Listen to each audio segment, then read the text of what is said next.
To the south of Egypt, beyond the first cataract of the Nile, lay a land of mystery, a land of gold, of ebony, of ivory. The Egyptians called this land Taseti, when above it Nubia, and for generations the Nubians had raided Egyptian villages, stolen Egyptian goods, and tested Egyptian patience. But now, a new pharaoh sits on the throne of Horus. His name is Djet. He is about to do something none of his ancestors ever dared. This is the story of the pharaoh who pushed Egypt's borders to the edge of the known world, who brought the gold of Nubia to the feet of the Egyptian gods. Djet became pharaoh while still a young man.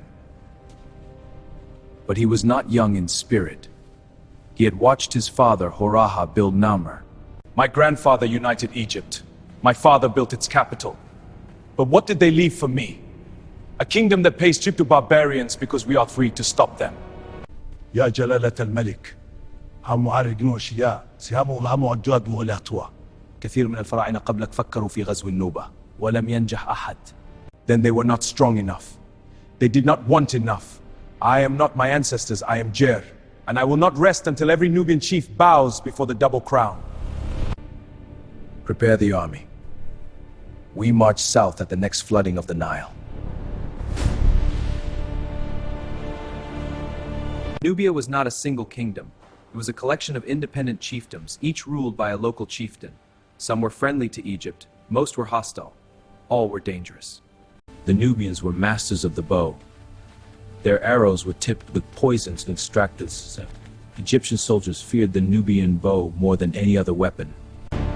Men of Egypt! You have heard the stories. You have heard the lies. They are not a demon. They are and no man did job to them. Today, we march south. Today, we show the Nubians that Egypt is no longer their victim. Today, we become the hunters, not... The Egyptian army marched south along the Nile. They passed the first cataract, then the second. They entered lands that no Egyptian army had ever entered before, the land of the bow. The Nubians did not wait for the Egyptians to reach their villages. They attacked where the terrain favored them, in the narrow valleys, in the rocky deserts. We desperate! Shields out for to stop! The Egyptians adapted quickly. They formed a shield wall that protected them from the arrows. Then, when they reached the end of the valley, they turned and attacked the Nubian positions from below. The Nubians were brave, but they were not prepared for close combat. Their arrows were deadly at a distance, but their swords and spears were no match for Egyptian bronze. Your men are dead! Your village is burning! Your gods have abandoned! Kneel before the gang shown your ancestors in the underworld! You have won this battle, Egyptian. But there are 100 chieftains in Nubia, 100 more valleys, 100 more ambushes. You cannot conquer us all. Watch me. Djet did not stop after one battle. He did not stop after 10.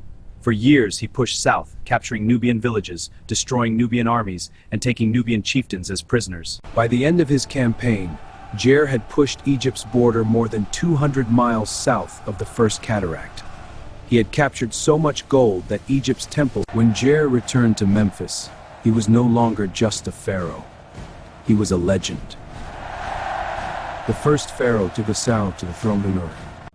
My king, you have brought more gold to Egypt than all the pharaohs before you combined. The gods smile on us. The gods smile upon Egypt. I am only their servant.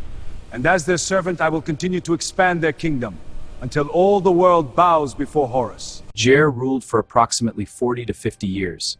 He lived long enough to see his grandson, King Djet, grow into a man. He lived long enough to see the empire he built flourish.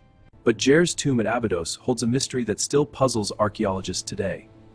Around his tomb, excavators found more than 300 subsidiary graves, retainers buried with. In one chamber of a dune, on the wrist arms of Lanya, their skulls just showed signs of banging.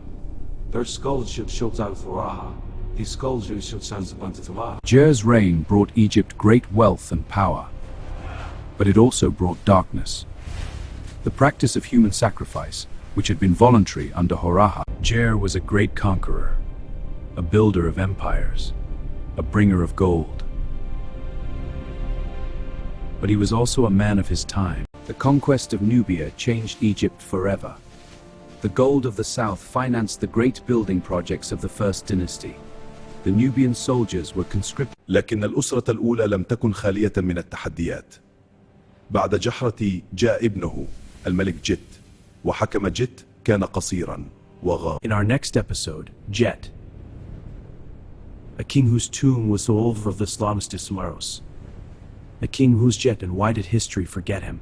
Subscribe now to continue the journey through Egypt's first dynasty. And if you want to support this series, consider becoming a patron. Link in the description. Until next time, this is the story of Egypt.